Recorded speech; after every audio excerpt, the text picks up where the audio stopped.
There has never been a time in history in which the good guys were zip-tying children.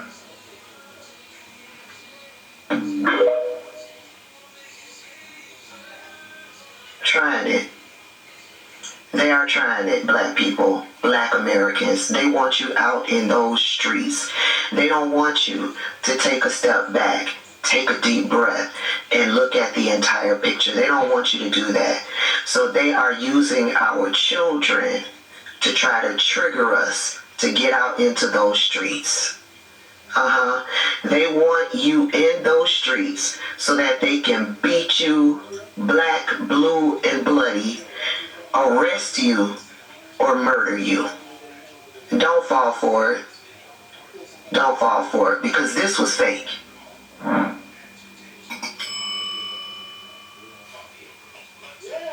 This is a viral photograph of a police officer arresting this little baby. And it's supposed to be a police officer arresting this little black baby in Chicago. This is a viral photograph. And my people are deep in their feels over this photograph. It's fake. It's fake. First of all, you can't find where this photograph originated from. You only see the photograph attached to posts made about ICE. There's no video attached to it.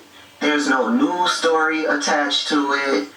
Yeah, it's just a photograph attached to thousands of comments about ICE. Second, I was like, why is the photograph so blurry? Blurry. And then I came across this. My girl, Changed the System, had posted this in response to someone who posted the picture. She had done her own research on the image, and this is what she found. She went to this website, leadstories.com, and she found out that the image is from a TikTok humor video about an officer arresting his toddler.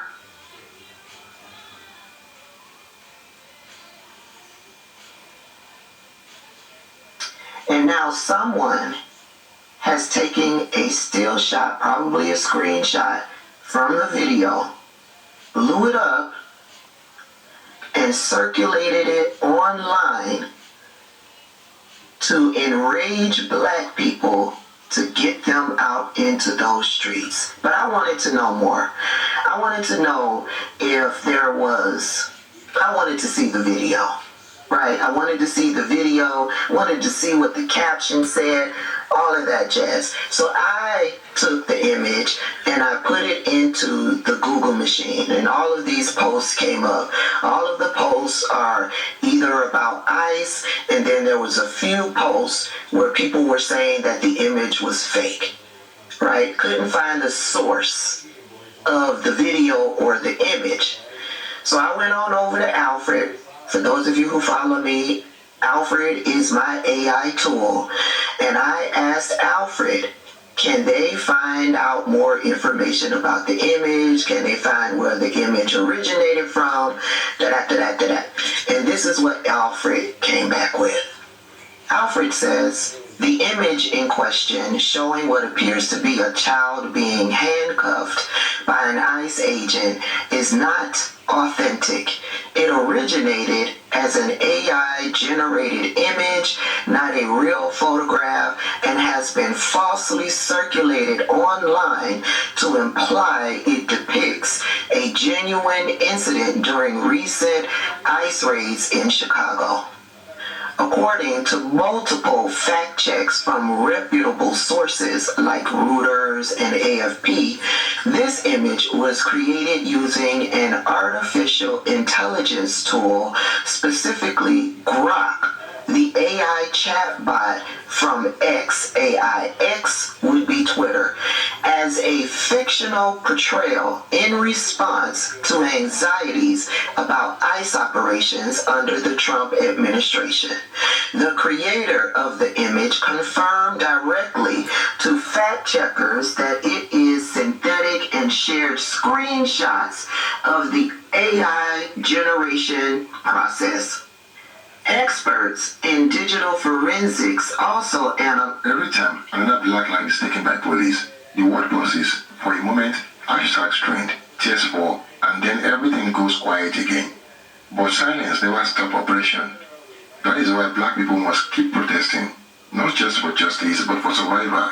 Protesting is not about it is about humanity. Watch and pay attention, and I will share my thought later. The image and found unmistakable signs of AI generation, such as unnatural anatomical features and lighting abnormalities. The image has viral reach due to heightened attention on actual ICE raids in Chicago, where credible reports confirm that there have indeed been aggressive enforcement actions and children were reportedly zip-tied during these operations. However, while the real events are disturbing and widely reported, this specific viral photo is AI generated and not documentary evidence of those actions. In summary, the photo you reference is not real and should not be used as actual documentation of ICE behavior in Chicago. It is an example of AI-generated imagery going viral amid real news, intensifying the emotional response but not accurately representing actual events. So again, I repeat myself from yesterday's video. Black people, take a deep breath, take a step back, and think things through. They are working overtime to try to incite us, to try to get us out in those streets. One, because the regime wants to call martial law. Because he doesn't want there to be a 2026 election. So they want martial law. All of these other POC communities, they want us out in the street so that they can sacrifice us in order to save themselves. They want us out in those streets. They want us beaten and bloodied and arrested and killed. So I know what's happening or what has happened, because from what I understand from people that I follow who live in Chicago, the ICE agents were after Venezuelans in that apartment complex. Yes, black people were detained. But the black people have since been released. And they've found the gang members that they were searching for. Take a step back. Take a deep breath. Don't go out there in those streets. Don't let them use your body for their good. The good guys were zip-tied. Because something like this is easy to get just mad. But I need the large Caucasian majority of this country to understand something. Okay? I need you to truly understand something. Almost everything you have ever been taught about life in America is a lie. Don't work like that, homeboy. What can you threaten black people with that we haven't already lived through before? We already couldn't go to your schools. We already couldn't live in your neighborhood. We already couldn't shop in your store. We already had to sit in the back of the bus. We already filled out your jail. We already had our zip codes redlined. We already had our votes suppressed. We already had our families separated. We already had our men profiled. We already had our women objectified. What you think you gonna do new that's gonna be able to intimidate us? Black people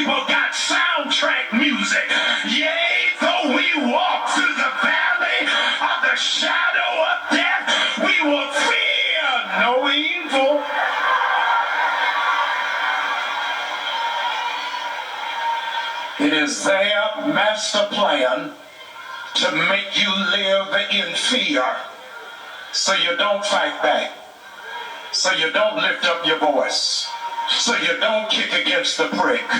Fear is the only weapon that white supremacy has. For over 400 years, black people in America have carried the weight of injustice, from chains to cages, from segregation to systemic racism. But Credo, they never stop rising. This is a story of pain, power, and unbreakable resilience. Watch and pay attention, and I will share my thought later. Growing up as a black woman in this country, I quickly learned what it means to be a minority. And not just in numbers, but in opportunities and understanding. And this election was just a reminder of how far we really still have to go. But if there's one thing that I learned, is that resilience isn't just about surviving. It's about thriving despite the odds. I've learned to embrace my voice, even when it feels like no one's listening. I've learned to create my own opportunities and build a table when there wasn't a seat for me. And I've learned the power of community, because we're stronger together than we are alone. I know so many of you feel this too. Whether you're grieving the election or just trying to make it through another day, I see you. And you're not alone in this. Together we can find strength, healing, and a way forward.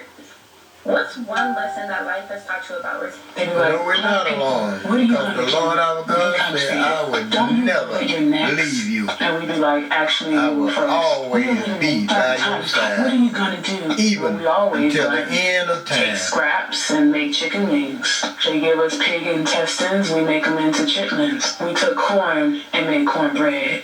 We took peanuts and made butter. We sang through the darkness. We made genre after genre after genre of music. Everything we touch is hot. Everything we touch turns into gold. We literally built it from the ground up. And here we are, still standing. Hey y'all, did y'all know that only a president can inflict martial law? But he needs just cause to do that. But did you also know that only he can take martial law off the table? So that means he can keep martial law on for as long as he see fit. So in 2 years, when we want to vote these spineless ass congressmen out of office and put people in there that'll stand up to him, that's if he lasts 2 years. Now he can still say we under martial law. And during martial law, there's no elections going on. You can't do elections during martial law. So he's trying to bait black people to go out there and do violence and protest so he can say, oh, martial law. So it won't be no elections. Then that motherfucker can stay in there forever. In 4 years, he can say, oh, we're still under martial law. That's what he's trying to do. So I'm going to keep putting videos out there and say, black people, stay in the house. The system been doing us wrong for so fucking long, and now the system needs us for violence. It needs our attitude. It needs our violence. They need us to get angry. So they trying to release people that they know will make us angry. So just stay angry and just stay sitting. Because by doing nothing, we're disrupting this natural flow of America. America is being disrupted. Because without black people doing what we do best, the system is breaking down. And not to mention Trump breaking down the system by his damn self. But it needs us. So we ain't gonna give him what he wants. Release them all. Don't supply the fuel. We still ain't gonna do nothing. They'll probably get theirs in the street, but we ain't gonna do nothing. We ain't gonna go out there. We're sitting down and doing nothing because right now we're fucking winning this shit. Hopeless. And I want you to reflect on that as we move through this story. Not just the loss, not just the injustice of the moment, but really all of it. This is something that Ta-Nehisi Coates talks about in his book, Between the World and Me. That when a black person is struck down by injustice, it's not just that moment that matters. It's the years behind it, the birthdays, the schooling, the time, the effort, the survival that was built and then suddenly lost. And I want you to think about that. That's why I took the time to really talk about the Klan and what's happening in South Carolina. Because I wanted you to see what black people, what Warren and Hattie and George had to survive. All right, so I have to stop now because I can keep going. But let me get back to the story. George grew up and worked hard, just like his family. He worked the land, and he eventually met and married a woman named Mary. The little we know about George with this incident tells us that he was bold and he was assertive. He was a black man known for being resourceful, someone who did not back down from a fight. George was a sharecropper, farming land owned by a white man named C.F. James. But James refused to pay what he owed. George had entered into a contract, one that entitled him to a share of the profits, and George intended to collect his share. Well, that didn't sit well with C.F. James. That's when tension started to rise. But remember what I said. George was resourceful. He took advantage of something that a citizen is supposed to have, the right to bring a dispute before a court of law. George brought his case against C.F. James before a local magistrate, a man named J. Ham Wood. He made his argument that they had agreed to terms. The land was his to work. The share was his to collect. And the magistrate agreed with George. He ruled that George didn't have to leave James' property. Now let me pause right here, because I want you to sit with what George did. He went to court, and that might sound like a small thing today, but it was not small. Not for a black man, not in South Carolina, and not in 1933. Because when George Green took his case to the magistrate, he wasn't just saying, "Judge, give me a fair ruling." He was asserting his citizenship. He was saying, "I live here, I work this land, I pay taxes, and I have a legal dispute, one that deserves to be heard by a court of law." That's what a citizen says. That's what the Constitution says should happen. That is what the Declaration of Independence promised. All men are created equal, endowed by their Creator, with certain unalienable rights, among those, life, liberty, and the pursuit of happiness. That's the promise. But for black people, that promise always came with an asterisk, because the law was never neutral with us. This was the same court system that looked the other way during lynchings, the same courts that sentenced us to convict leasing camps and chain gangs, the same system that made us criminals just for being unemployed. So when George Green stood before a judge, he was doing something radical. He was saying, "I belong here, I am equal, I'm a citizen, and I will use the law the same way that it once enslaved me, to fight for what is mine." But what George learned, and what this country kept proving, was that black citizenship was never treated like white citizenship. We were citizens in name, but not in rights. We were protected on paper, but not in practice. And for George Green, that truth would come at a cost. I can imagine that when George left court that day, he probably walked out with his head high. He'd beaten C.F. James, a white man. I'm sure he thought, me, a black man, won against a white man in court. My family doesn't have to leave the land. We can get what we are owed, get what we've been working for from sun up to sundown. I won. He probably went home that day and told his wife Mary, "I won." Told other black people sharecropping nearby, "I won in court today." But here's the truth. Victory for black people was never victory at all, because we weren't playing in a system that treated us fairly. The rules were always shifting when we played the game. Victory for us meant someone else lost. And if that someone was white, it meant they lost to a black person. And that never ended well for us. A black victory was often just the first chapter in a black loss, a black brutality, a black injustice. Because whoever we beat rarely just took it and moved on. And that's what happened here. C.F. James wasn't just going to take a loss to George Green. Not in their courtroom, not in their county, and not in that time.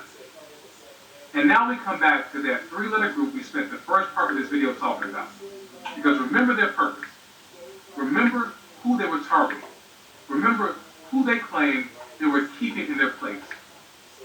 The Klan now enters to correct what the law got wrong, to undo justice, not to restore order, but to reassert the old one, to show that the rule of law didn't matter, because they were the rulers of law, to prove that no courtroom could protect us, that no verdict in our favor will be left standing, to once again reaffirm what this country had always implied, that George Green and black people were not citizens, not entitled to rights, not protected by the system, not safe, even when we followed the rules. After his loss in court, C.F. James went to a man named Andrew Monk. Monk was a member of the Points and Claver, the local Klan chapter in Greenville. James wanted the Klan to handle this, and he made his request plain. He told Monk, in no uncertain terms, do whatever is necessary to get George Green to leave. That was all Monk needed to hear. A Klan meeting was called. 20 members showed up, and there was only one item on the agenda. Monk stood up, and he told the men what James wanted, and the vote was held. It was unanimous. This was a job only the Klan could do. They would make sure George Green was off that land, and they would make sure that he was taught a lesson about staying in his place. George got word of what the Klan was planning. A black man named Tom Means warned them that they were coming. Now, this would have been the time to flee, to leave, to disappear, to survive. And no one would have blamed George had he done that. If he had just said, he can have the crops, keep the money, I'm done. But that's not what George did. He was determined to fight for his life, what was his and for what he was owed. So, George prepared. He got an axe, and he waited at the front door of his home, determined to protect himself, and determined to protect Mary. On the night of November 16, 1933, George and Mary were at home. George was waiting, hoping they wouldn't come, or prepared just in case they did. And then they came. 20 men, robes, masks, the terror uniform we all know too well. The Klan had arrived. They came to George's door, not for questions, not for justice, but just for one thing, George. They shouted for him to come outside. George had nowhere to go, no path, no escape.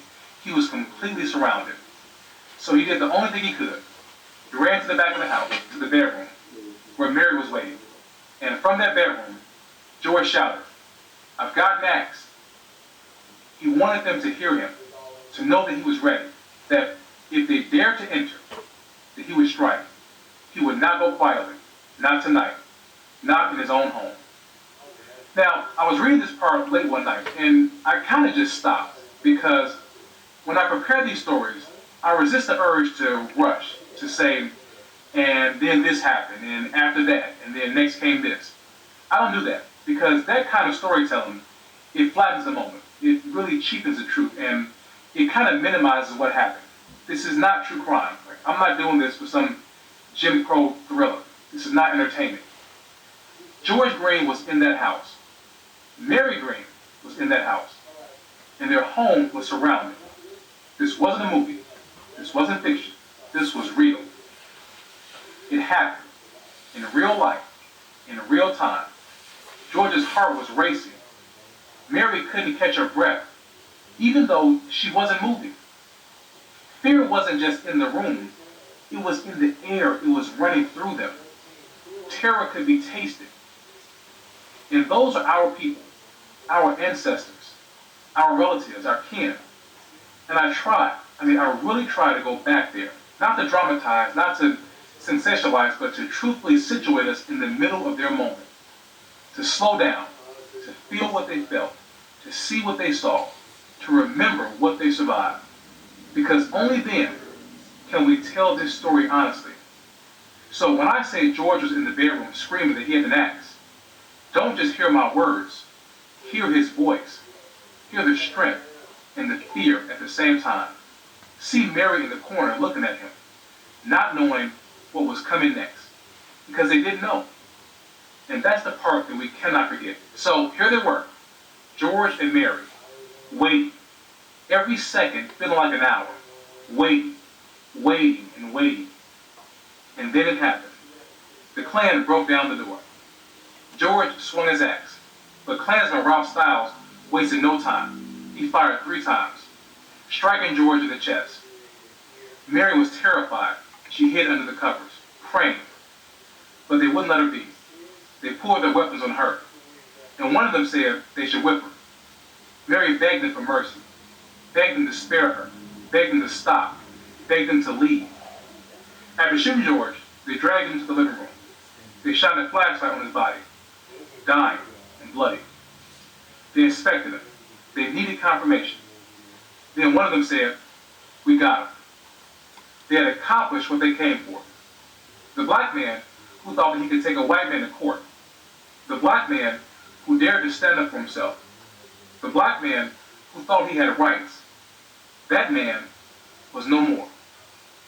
And then they left, just as quickly as they came. Mary rushed to George. His life was slipping away. All she could do was hold him as he left this world. This is a moment you stop on. This is a moment that should really tug on the strings of your heart. What did she say to George? "I love you. Don't go. Don't leave me. I need you." Or did she say nothing at all? She experienced that terror with him. She watched it unfold. Maybe her body was too shocked to make a sound. George Green died right there, in Mary's arms. The police arrived at George and Mary's home. They found him on the floor, dead. Mary completely distraught. She did her best to tell them what happened. That it was the Klan, in robes and hoods and masks, that they came in and took her husband. The police claimed that they began to look for the lynchers, claimed they looked for 9 hours, scouring the surrounding areas, talking to people. But they said they couldn't find anyone, couldn't find a single clue.